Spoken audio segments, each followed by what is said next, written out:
Hi guys, നമ്മളിവിടെ തയ്യാറാക്കാൻ പോകുന്നത് മത്തൻ എലിശ്ശേരിയാണ് കേട്ടോ. അതിലേക്ക് മത്തന് കുറച്ചെടുത്തിട്ടുണ്ട്, പിന്നെ പരിപ്പ്, പിന്നെ തേങ്ങ ചിരകിയത് വേണം, പിന്നെ നല്ല അരിമുളക് വേണം, പിന്നെ നല്ല ജീരകവും വെളുത്തുള്ളി, കുറച്ച് കറിവേപ്പിൻ്റെ ഇലയും വേണം കേട്ടോ. കറിവേപ്പിൻ്റെ ഇല ഞാനിപ്പോൾ അതിൽ വെച്ചിട്ടില്ല. പിന്നെ പരിപ്പ് നന്നായിട്ട് നമുക്ക് വേവിച്ചെടുക്കേണ്ടത്, കുക്കറിൽ പരിപ്പ് നന്നായിട്ട് വേവിച്ച് വെച്ചിട്ടുണ്ട്. ഇനി അതിലേക്ക് നമുക്ക് മത്തൻ ആഡ് ചെയ്ത് കൊടുക്കണം കേട്ടോ. മത്തൻ ചെറിയ ചെറിയ കഷ്ണങ്ങളാക്കി നുറുക്കി വെച്ചിട്ടുണ്ട്. എന്നിട്ട് അത് അതിലേക്ക് ആഡ് ചെയ്ത് കൊടുക്കുക. എന്നിട്ട് നമ്മൾ മഞ്ഞൾപ്പൊടി, 1/2 ടീസ്പൂൺ മഞ്ഞൾപ്പൊടി, 3/4 ടീസ്പൂൺ ഫുള്ളായിട്ട് വേണ്ട. നമ്മൾ അരിമുളക് എടുക്കുന്നത് കാരണം എരിവ് പിന്നെ അവരവരുടെ ഇഷ്ടത്തിനനുസരിച്ച് ചിലവർക്ക് നല്ല എരിവ് വേണമെന്നുണ്ടാവും, അപ്പോൾ അതിനനുസരിച്ച് നിങ്ങൾ ചേർക്കുക. ഓക്കെ, ഞാനിവിടെ ഒരു 1/2 ടീസ്പൂൺ കൂടുതൽ എടുത്തിട്ടുണ്ട്. പിന്നെ ഉപ്പിട്ട് നമുക്കത് വേവിക്കാൻ വയ്ക്കാം കേട്ടോ. അപ്പോൾ നമുക്ക് മത്തനും പരിപ്പാദ്യം വെന്തിട്ടുണ്ടല്ലോ, അപ്പോൾ ഇനി മത്തനും കൂടെ വെള്ളം ഒഴിച്ചിട്ട് കുക്കറിൽ വേവിക്കാൻ വയ്ക്കാം. അത് വേവണ സമയം കൊണ്ട് നമുക്കിനി നമ്മളുടെ പാനിൽ കുറച്ച് എണ്ണ ഒഴിച്ചിട്ട് നമുക്ക് മുട്ടയും മുരിങ്ങയും കൂടെ ഒരു ഉപ്പേരി ഉണ്ടാക്കാനാണ് കേട്ടോ. അപ്പോൾ നമുക്ക് പാൻ അടുപ്പത്ത് വെച്ചിട്ടുണ്ട്. അപ്പോൾ അമ്മ ഇന്നിവിടെ വെറുതെ കുറച്ച് നേരം അങ്ങനെ ഫ്രീ കിട്ടിയപ്പോൾ അമ്മ നിറയെ മുരിങ്ങ അപ്പുറത്ത് നിൽക്കുന്നുണ്ട് ഏട്ടൻ്റെ തൊടിയിലൊക്കെ. അപ്പോൾ അമ്മ നിറയെ ഊരി വെച്ചിട്ടുണ്ട്. അപ്പോൾ ഞാനതിന് കുറച്ചെടുത്തുനിന്ന് ഉപ്പേരി വയ്ക്കാൻ പറഞ്ഞു, കുറച്ച് ഏട്ടനും കൊടുത്തു. അപ്പോൾ കുറച്ച് ഉപ്പേരി വയ്ക്കാൻ വിചാരിച്ചു കേട്ടോ. അപ്പോൾ അങ്ങനെയാണ് നമ്മളിന്ന് ഉപ്പേരി വയ്ക്കാൻ പോകുന്നത്. അപ്പോൾ വെളിച്ചെണ്ണയാണ് എടുത്തിരിക്കുന്നത് കേട്ടോ. വെളിച്ചെണ്ണ എടുത്തിട്ട് അതിലേക്ക് ചെറിയ ഉള്ളിയാണ്, ചെറിയ ഉള്ളി നല്ലോണം ചതച്ചിട്ട് ആണ് ഇട്ട് കൊടുത്തിരിക്കുന്നത്. എന്നിട്ട് നല്ലോണം ഉള്ളി മൂത്ത് വന്നതിന് ശേഷം നമ്മൾ മുരിങ്ങയില ഇട്ട് കൊടുക്കുകയാണ് കേട്ടോ ചെയ്യുന്നത്. ഇട്ട് കൊടുത്തിട്ട് അപ്പോൾ ഇങ്ങനെ ഒരു ചെറുതായി ഇങ്ങനെ പൊട്ടുന്ന സൗണ്ട് കേൾക്കും കേട്ടോ. അപ്പോൾ ഒന്നും നിങ്ങൾ കുഴപ്പമില്ല, ഇത് നല്ല മെല്ലെ ഇങ്ങനെ ഇളക്കി കൊടുക്കണം. ഇളക്കി കൊടുത്തതിന് ശേഷം ഒന്നങ്ങോട്ട് ഇളക്കി ഒന്നങ്ങനെ ആവി കയറിയതിന് ശേഷം നമുക്ക് ഒരു മുട്ട പൊട്ടിച്ചിട്ട് അതിൽ നമ്മൾ കുരുമുളക് പൊടി ഉപ്പും ഇട്ടിട്ട് നന്നായിട്ട് ഇളക്കി വെക്കണം കേട്ടോ. മുരിങ്ങയ്ക്ക് ആവശ്യമായുള്ള ഉപ്പാണ് ഞാൻ ഇവിടെ ഇട്ട് കൊടുത്തിരിക്കുന്നത്. എന്നിട്ട് അത് നമ്മൾ ഒതുക്കിയ ശേഷം നമുക്ക് മുട്ട ഒഴിച്ചു കൊടുക്കാം. മുട്ട നമ്മൾ കുരുമുളക് പൊടിയും ഉപ്പും ഇട്ടിട്ട് നമ്മൾ ബീറ്റ് ചെയ്ത് വെച്ച മുട്ടയാണ് കേട്ടോ. അപ്പോൾ അത് നമുക്ക് അങ്ങോട്ട് ഇതിലേക്ക് ഇങ്ങനെ 4 ഭാഗവും ആ മുരിങ്ങയുടെ ഇലേനെ ഇങ്ങനെ മാറ്റി വെച്ചിട്ട് നമുക്ക് അതിലേക്ക് വേണ്ടിയിട്ട് ഒഴിച്ചു കൊടുക്കാം. ഇവിടെ കുറച്ച് മുരിങ്ങ എടുത്തിട്ടുള്ളൂ, അതുകൊണ്ട് മുട്ടയും ഒരു മുട്ട എടുത്തിട്ടുള്ളൂ കേട്ടോ. അപ്പോൾ നിങ്ങൾക്ക് എത്രയാണ് വേണ്ടത് വെച്ചാൽ ഞാനും അമ്മയും മാത്രമേ ഉള്ളൂ ഇവിടെ അപ്പോൾ നിങ്ങൾക്ക് എത്രയാണ് വേണ്ടത് വെച്ചാൽ നിങ്ങൾക്ക് അത്ര യൂസ് 2 മുട്ട ഇടണമെങ്കിൽ നല്ല ടേസ്റ്റ് ഉണ്ടാവും, ഇതിലും ടേസ്റ്റ് ഉണ്ടാവും കേട്ടോ. മുട്ട കൂടുന്നിടത്തോളം ടേസ്റ്റും കൂടും.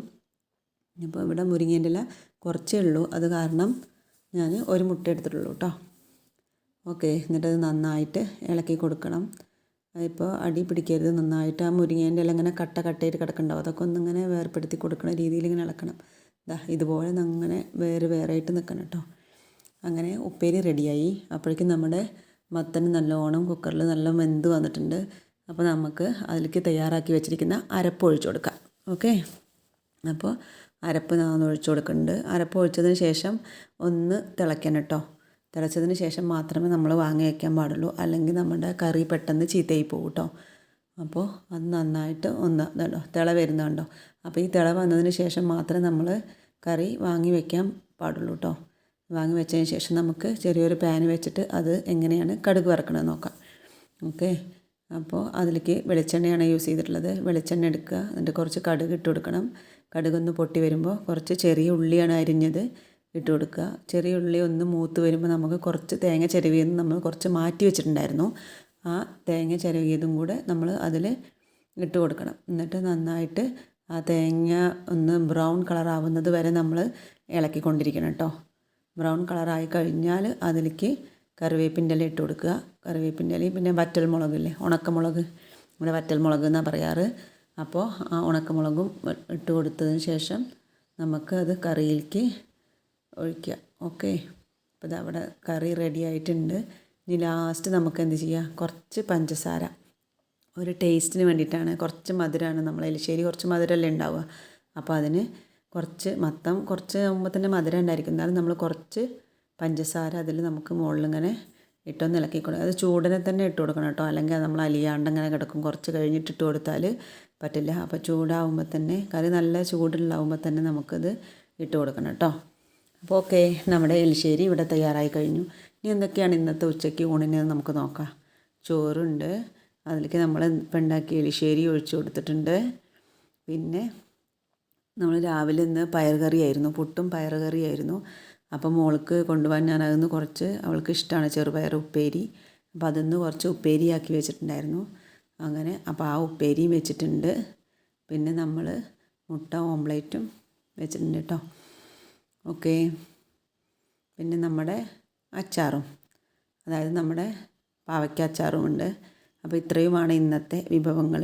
നിങ്ങൾക്ക് ചാനൽ ഇഷ്ടപ്പെട്ടിട്ടുണ്ടെങ്കിൽ, എൻ്റെ കറികളൊക്കെ ഇഷ്ടപ്പെടുകയാണെങ്കിൽ ലൈക്ക് ചെയ്യണം, സബ്സ്ക്രൈബ് ചെയ്യണം. Okay, bye.